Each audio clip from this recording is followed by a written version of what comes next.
The US has undoubtedly appeared as one of the Philippines' greatest economic allies, having done several military pacts and most importantly being a huge economic partner. Hi guys, it's me, your girl. I am back with another interesting video I know you are going to love to watch. In today's video, I'm going to be reacting on this particular video. It's such an interesting video. This video is titled, How the US Choose the Philippines. This video is another interesting video I know you all are going to love to watch.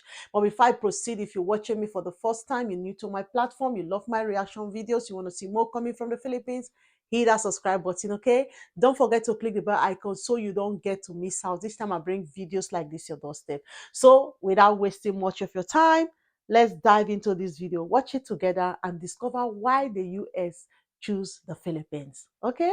The United States and the Philippines have one of the closest bilateral relationships that's going on for more than 100 years. The United States has been one of the largest investors to the very economy of the archipelago nation. In 2020, the two countries had a total trade estimated to be worth over 25.3 billion US dollars, which makes the United States the second largest trade partner for the Philippines, only behind the country of Japan. Moreover, the USA has also stood as one of the largest sources of foreign direct investment.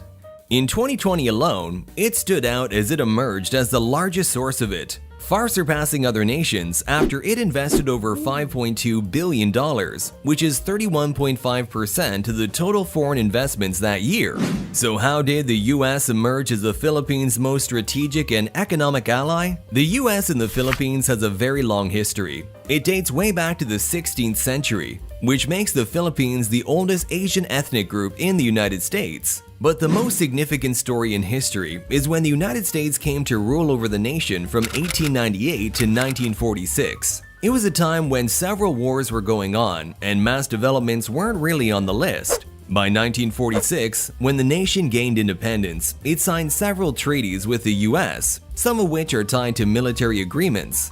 This allowed the US to stay on Philippine grounds as it established its military presence, mostly placed in facilities like the Clark Air Base and Subic Bay Naval Complex. This deal would be crucial for the economy of the Philippines, as the world's greatest superpower at the time was present in the nation. And in the drought of several conflicts the world was still facing, especially knowing that peace is one of the largest contributors to an economy's success. At the same time, a treaty would be signed called the Belt Trade Act. This would enable the two economies to be interlinked through trade and currencies. By 1955, a revised Belt Trade Act was established, and it was called the Laurel-Langley Agreement, which would be the next economic agreement. Fast forward to 1973, the USA would continue to dominate the entire foreign investment landscape for the nation. From that year till 1993, Japan would only come so close to becoming the other international investor, but nowhere near.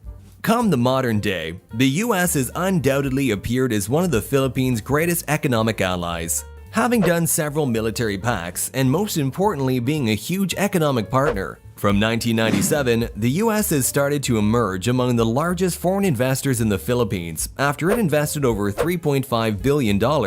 But this would just be the start, as 10 years later, by 2007, it would be worth over $7 billion. The United States emerged with these billion-dollar companies, and an expansion was rather inevitable. They wanted to go around the world, and likely wanted another base of operations where they can operate with lower costs. Hence, the Philippines will enter as an American ally, and as the nation's policies are known to be foreign-friendly.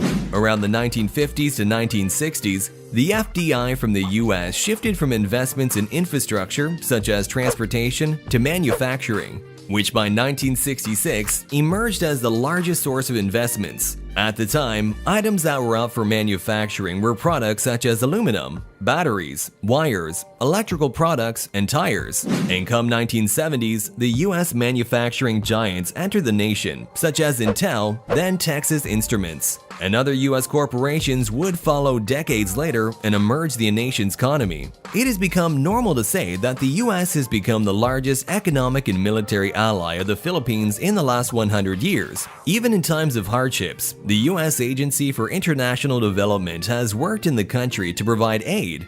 through the COVID-19 pandemic, through natural occurrences such as typhoons, and even through its internal conflicts. According to data from the US Department of State, the US has provided more than 69 million vaccines. The future of both countries, however, with China's presence growing, is going to be rocky.